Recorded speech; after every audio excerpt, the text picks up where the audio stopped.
25 اکتوبر 2020 کو قرآن class number 51 میں ہم انشاءاللہ تعالی سورہ آل عمران کی آیت نمبر 92 سے سٹارٹ لیں گے۔ آج پارہ نمبر 4 کا آغاز ہو رہا ہے الحمدللہ۔ یہ جو آیت نمبر 92 ہے سورہ آل عمران کی، یہ بھی قرآن حکیم میں چند اہم ترین آیات میں سے ہے جو عموماً گفتگو کے اندر کوٹ کی جاتی ہیں۔ اعوذ باللہ من الشیطان الرجیم، بسم اللہ الرحمن الرحیم۔ لن تنالوا البر حتی تنفقوا مما تحبون۔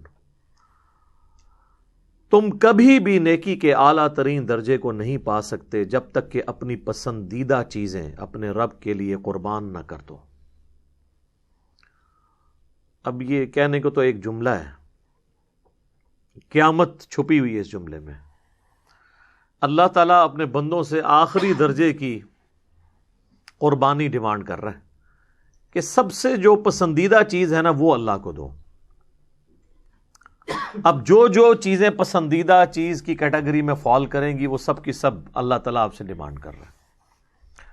انسان کو سب سے پسندیدہ اپنی جان ہے، وہ اللہ کے لیے دے۔ یہ نہیں کہ جا کے گردن کٹوا دے، یعنی جان، اپنی زندگی، اپنی مصروفیات اپنے رب کے لیے کرے، اور جب کبھی ضرورت پڑے تو اپنی جان بھی دینے کے لیے تیار ہو جائے۔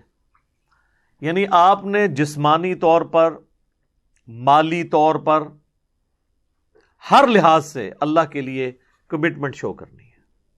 اور انسان کی زندگی میں سب سے اہم ترین پورشن اس کی جوانی کا پورشن ہے۔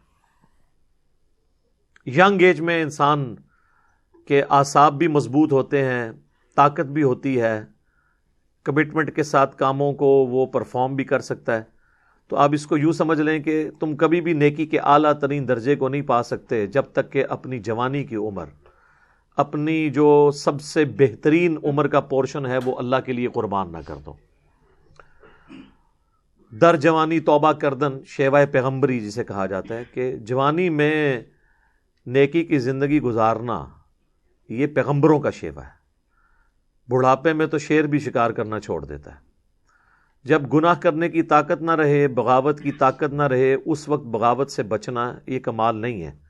کمال یہ ہے کہ جب سب کچھ اویلیبل تھا اس کے باوجود آپ اللہ کے خوف کی وجہ سے اللہ تعالیٰ کے ساتھ اپنی کمٹمنٹ کو شو کرتے ہوئے شیطان کی بجائے پیغمبروں کی پیروی اختیار کریں۔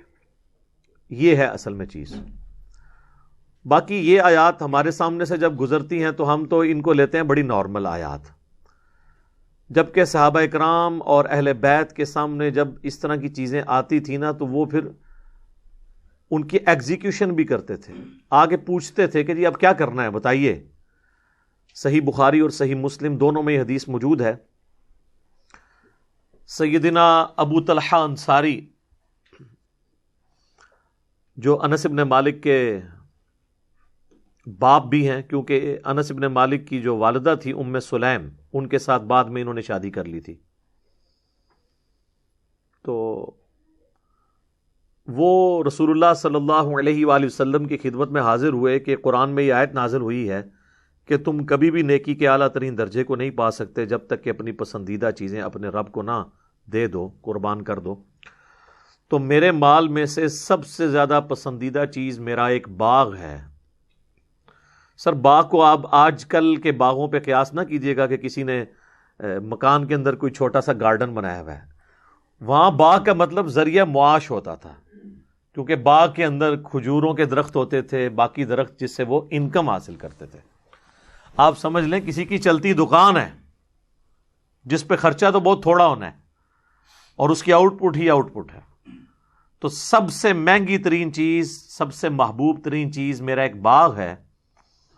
میں یہ چاہتا ہوں کہ یہ قرآن کی جو آیت نازل ہوئی ہے، یا رسول اللہ لن تنالوا البر حتی تنفقوا مما تحبون، تو میں اس کو اللہ کی راہ میں خرچ کر کے آخرت کے لیے ذخیرہ کر لوں۔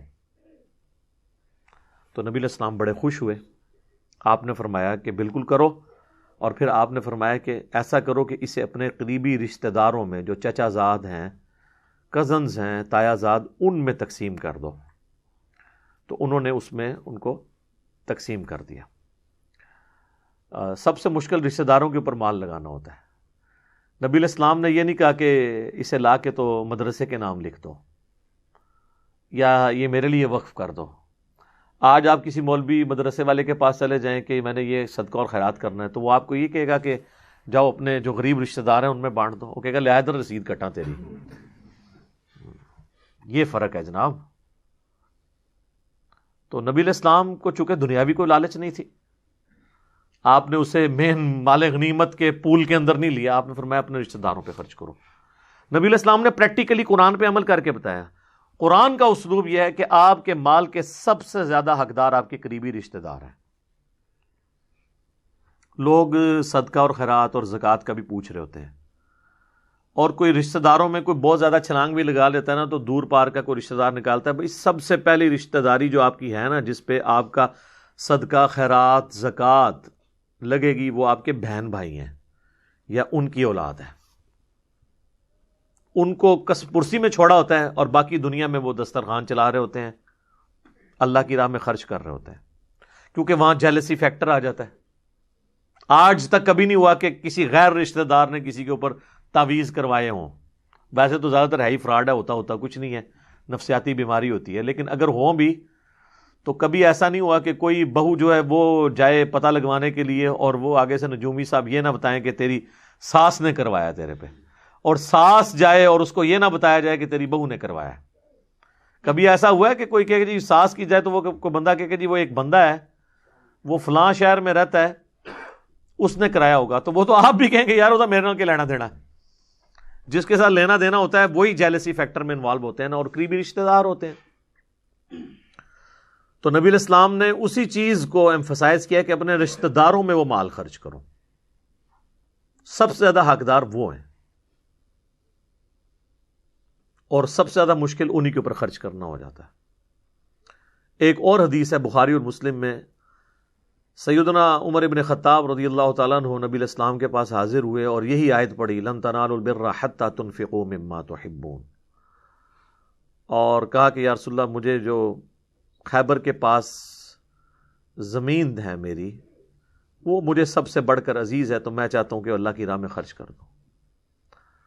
تو نبی علیہ السلام نے ان کو فرمایا کہ تم اس کو اللہ کے لیے وقف کر دو، باقی اس کے اوپر جو پھل فروٹ لگتے ہیں، وہ جو آمدن ہو رہی ہے نا، اس کو اللہ کی راہ میں خرچ کر دو، یعنی اصل ایسٹ اپنی جگہ پہ رہے اور اس سے جو انکم ہو رہی ہے اس کو خرچ کرو۔ یہ بھی ایک فارم ہے۔ تو آخرت کے لیے ذخیرہ کرنا ہے، جو ابو طلحہ انصاری نے کہا یا رسول اللہ میں چاہتا ہوں آخرت کے لیے ذخیرہ کر لوں۔ بخاری اور مسلم دونوں میں حدیث ہے کہ انسان رٹ لگاتا رہتا ہے پوری زندگی، میرا مال میرا مال میرا مال، جبکہ تیرا مال تو وہ ہے جو تو نے کھا لیا یا پہن کر بوسیدہ کر دیا یا اللہ کی راہ میں خرچ کر کے آخرت کے لیے سٹور کر لیا، باقی تو تیرے ورثاء کا مال ہے، پچھلے تقسیم کریں گے۔ اچھا، جو آپ اللہ کی راہ میں اپنے ہاتھوں سے خرچ کرتے ہیں نا اور آخرت کے لیے محفوظ کر لیتے ہیں، وہ آپ کا مال ہے، کیونکہ قیامت کے دن کی کرنسی جو ہے وہ نیکیاں ہیں۔ لیکن اس کا یہ مطلب نہیں ہے کہ جاتے جاتے پورا جو اپنا مال ہے یا اپنی جائیداد ہے وہ کسی مدرسے کو دے جائیں یا کسی این جی او کو دے جائیں، نہیں۔ اسلام نے اس چیز کو ناپسند کیا ہے کہ کوئی شخص اپنا سارا کا سارا مال اللہ کی راہ میں خرچ کر دے، اس چیز کو اسلام نے ناپسند کیا ہے، نبی علیہ السلام نے اس سے منع فرمایا ہے۔ وہ جو اوائل اسلام میں چند ایک قربانی کے واقعات آپ کو ملتے ہیں نا، وہ اس وقت سچویشن ایسی تھی، جب یہ چیزیں اسٹیبلش ہو گئی ہیں پھر تو نبی علیہ السلام نے منع فرمایا۔ صحیح بخاری اور صحیح مسلم دونوں میں حدیث ہے، حضرت سعد ابن ابی وقاص کہتے ہیں کہ فتح مکہ کے موقع پر میں اتنا بیمار ہوا کہ مجھے لگا کہ اب میں جانبر نہیں ہو سکوں گا۔ نبی علیہ السلام میری عیادت کے لیے آئے، حالانکہ اس کے بعد بہت عرصہ زندہ رہے ہیں۔ فتح مکہ ہوئی ہے 8 ہجری میں، حضرت سعد ابن ابی وقاص 56 ہجری میں فوت ہوئے ہیں۔ سب سے آخری بدری صحابی فوت ہونے والے جو ہیں سعد ابن ابی وقاص ہیں۔ تو میں نے کہا یا رسول اللہ میری ایک ہی بیٹی ہے، میں چاہ رہا ہوں کہ میں اپنا مال اللہ کی راہ میں خرچ کر دوں سارے کا سارا۔ تو آپ صلی اللہ علیہ وآلہ وسلم نے فرمایا کہ سے منع فرمایا۔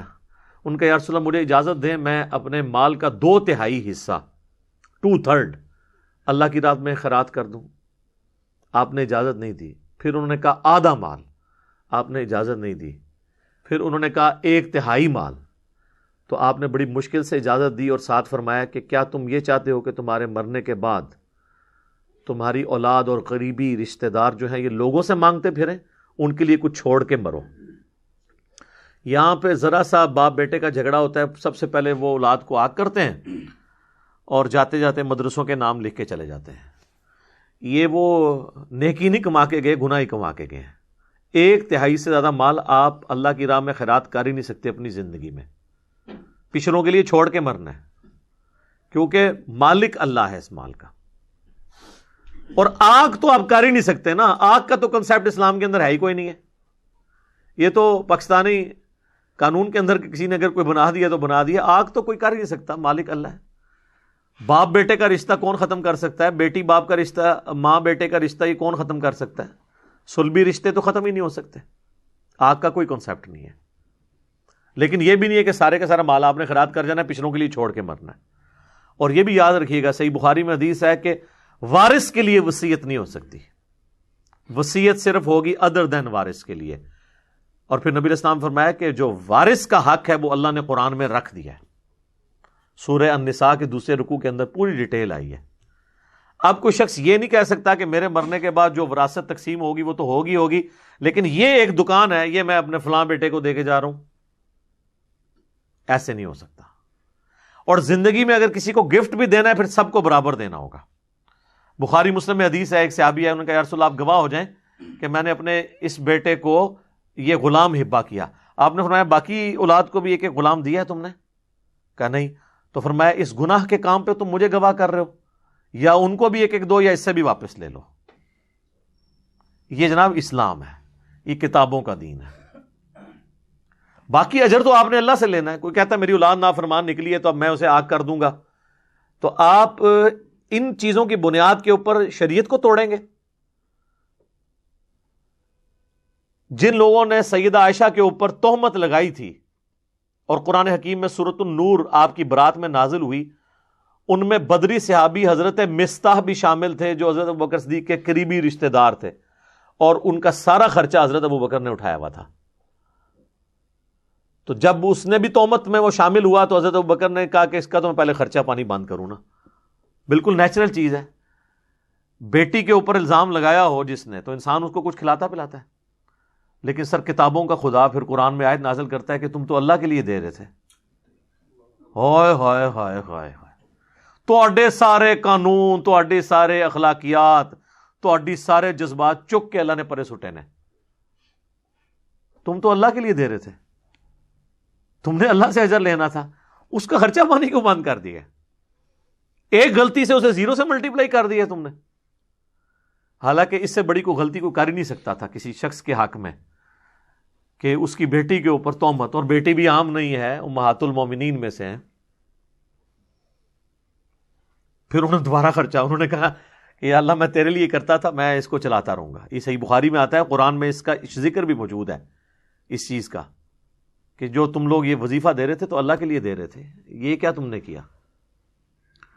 تو یہ ہے کتابوں کا خدا. اور ہمارے جو جذباتی ہم جن عقائد و نظریات کو لے کے چل رہے ہیں وہ بالکل اور ہیں. کہتے ہیں انہوں نے میرے نال صحیح سلوک نہیں کیتا جناب، ایسی دی تیسی ہوتی، عدلے دا بدلہ. جبکہ اسلام میں معافی کی روش ہے. اس طریقے سے معاملات کو آپ نے لے کے نہیں چلنا. تو جائیداد اتنی چھوڑ کے مریں کہ پچھلوں میں تقسیم ہو سکے، سب کچھ اللہ کی راہ میں دے کے چلے جائیں.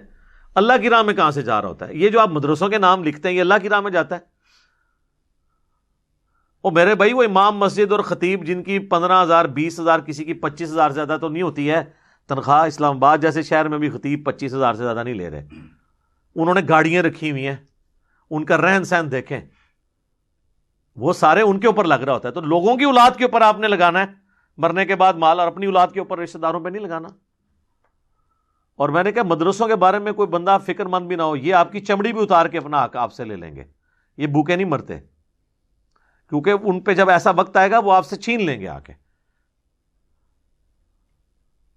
لیکن جو غریب رشتہ دار آپ کے اپنے قریبی ہیں آپ ان کے ساتھ صرف نظر کیے ہوئے، تو یہ آخرت کے لیے آپ نے سٹور کرنا ہے. بخاری اور مسلم میں ایک اور حدیث ہے کہ نبی علیہ السلام نے فرمایا کہ ابن آدم کے پاس اگر سونے کی 2 وادیاں ہوں نا تو وہ یہ خواہش کرے گا تیسری بھی میرے پاس آ جائے، اس کا پیٹ صرف قبر کی مٹی بھر سکتی ہے۔ ایک اور حدیث ہے صحیح بخاری اور صحیح مسلم دونوں میں، نبی علیہ السلام نے فرمایا کہ انسان کے 3 دوست ہیں، 2 دوست باہر ہی رہ جاتے ہیں، ایک ہی قبر میں ساتھ جاتا ہے، اس کے رشتہ دار اور مال یہ باہر رہ جاتا ہے، اور اس کے اعمال ساتھ قبر میں جاتے ہیں۔ اعمال کون سے؟ جو اس نے خود کیے ہیں یا اللہ کی راہ میں خرچ کیا ہے، وہ اس کے ساتھ جائے گا۔ اور اگر کوئی اپنے ساتھ قبر میں لے بھی جائے مال، جیسے وہ پرانے زمانے میں جو فرعون تھے جن کے بڑے بڑے مقبرے بنے ہوئے ہیں پیرامڈز گیزا کے اندر مصر میں، تو ان کو ان کی پوری دولت میں دفنایا جاتا تھا، تو وہ اس سے کیا استفادہ کر سکتے ہیں؟ آخرت کی کرنسی تو میرے بھائی سونا چاندی تو نہیں ہے۔ قرآن میں تو جگہ جگہ آیا اگر زمین کے برابر بھی سونا ہو اور اللہ تعالیٰ کسی کو آفر کرے کہ یہ سونے کا تو مالک ہے، تو وہ فدیہ دینے کے لیے تیار ہو جائے اپنی جان چھڑانے کے لیے، حالانکہ ایسا پاسبل نہیں ہے، سمجھانے کے لیے۔ تو آخرت کی کرنسی تو ہے نیک اعمال، یہ تو آخرت میں کام۔ ہاں یہ کرنسی بھی، یہ دولت بھی آخرت کی کرنسی میں بدل سکتی ہے، جیسے آپ باہر کے ملک میں جا کے پیسے دے کے ڈالر لے سکتے ہیں، یہاں پہ بھی آپ بیٹھے بیٹھے آخرت کی کرنسی لے سکتے ہیں اگر آپ آخرت کے ڈیوائن بینک میں، اللہ کے بینک میں سے جمع کرواتے ہیں۔ اور اس کا سورس آپ کے سب سے قریبی رشتہ دار، ان کے بارے میں تو یہاں تک آیا بخاری مسلم میں حدیث ہے، جو شخص یہ چاہتا ہے کہ اس کی عمر دراز کر دی جائے اور اس کے رزق میں برکت ہو تو اپنے رشتہ داروں کے ساتھ اس نے سلوک شروع کر دے۔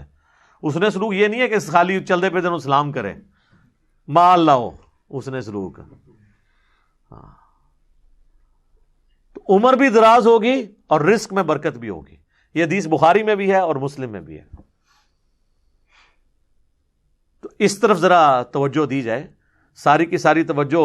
وہ مجھے غامدی صاحب والی بات یاد آئی کہ لوگ اپنے قریبی رشتہ داروں کا مال ہتھیا لیتے ہیں اور پھر دل میں یہ سوچتے ہیں کہ چلو میں تہجد میں پہلے 8 پڑھتا تھا اب 2 اور بڑھا لیتا ہوں۔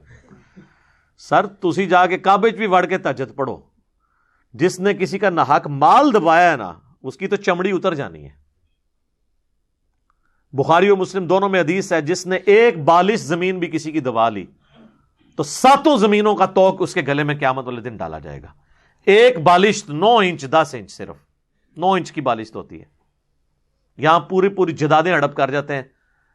بڑا بھائی مر گیا ہے، چھوٹا بھائی قبضہ کر کے اس کی اولاد کو بھی محروم کر دیتا ہے، بہنوں کی جدادیں دبا لیتے ہیں، داڑیاں رکھی ہوئی ہیں ماشاءاللہ، حاجی نمازی مشہور ہیں، اور کرتوت ان کے یہ ہیں۔ قرآن میں سورۃ النساء میں اللہ تعالیٰ نے فرمایا کہ جو لوگ یتیموں کا مال کھا رہے ہیں نا ناحق، اپنے پیٹوں میں دوزخ کی آگ بھر رہے ہیں۔ اللہ نے نہیں یہ دیکھنا کہ یار اس کی تو داڑھی اتنی لمبی ہے، اس کا تو چہرہ بڑا خوبصورت ہے، یہ تو پگڑی پیاری بہت باندھتا ہے تو میں انہوں چھاڑ دیں وہاں۔ اللہ کا تو کرائٹیریا کچھ اور ہے۔ صحیح مسلم میں حدیث ہے، اللہ تعالیٰ تمہاری شکلوں اور مال کو نہیں دیکھتا، دلوں اور اعمال کو دیکھتا ہے۔ اس نے تو یہ چیزیں نہیں دیکھنی ہے، یہ ساری شکلوں سے اور مال سے آپ پبلک کو دھوکہ دیتے ہیں۔ اللہ نے تو دل اور اعمال دیکھنے ہیں کہ کرتوت اس کے کیسے تھے۔ اس لیے یہ آیات جب آتی ہیں نا ان کو سیریس لیا کریں، اپنے اوپر اپلائی کرنے کی کوشش کریں، اور اس آئینے میں اپنی بھی شکل دیکھنے کی کوشش کریں کہ ہم کیا کر رہے ہیں۔ لن تنالوا البر حتى تنفقوا مما تحبون، تم کبھی بھی نیکی کے اعلیٰ درجے کو پا ہی نہیں سکتے جب تک کہ اپنی پسندیدہ چیزیں اللہ کی راہ میں قربان نہ کر دو۔ وما تنفقوا من شيء فإن الله به علیم، اور جو کچھ بھی تم اللہ کی راہ میں خرچ کرتے ہو تو بے شک اللہ کے علم میں ہے۔ اس میں اللہ تعالیٰ تسلی دے رہا ہے کہ تم ایک ایسے خدا پر یقین رکھتے ہوئے اس کی راہ میں خرچ کر رہے ہو جسے تم نے دیکھا نہیں ہے۔ عام دیکھے مالک کے لیے خرچ کر رہے ہو تو یہ ٹینشن نہیں لینی، اسے سب پتا ہے جس نے جس نیت سے دیا ہے، انہ علیم بذات الصدور۔ تو یہ تسلی رکھنی ہے کہ ایک ایک چیز کا وہ بدلہ تمہیں دے گا۔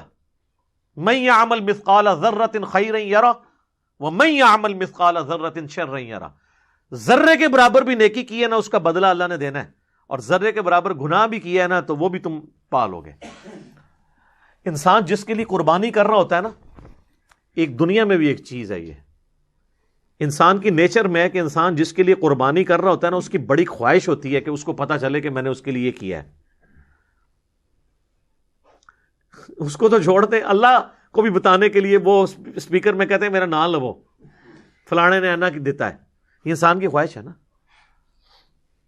انسان کسی دوست کے لیے قربانی کرتا ہے تو اس کے دل میں خواہش ہوتی ہے کہ میرے دوست کو پتہ چل جائے کہ میں نے اس کے لیے یہ تکلیف اٹھائی ہے تو مجھے وہ تکلیف جھیلنا آسان ہو جاتی ہے. یہ انسان کی نیچر ہے کہ جب انسان کو پتہ ہونا کہ اس کے لیے کر رہا ہے اور اس کو پتہ چل گیا ہے تو پھر انسان کے لیے وہ تکلیف جھیلنا آسان ہو جاتی ہے.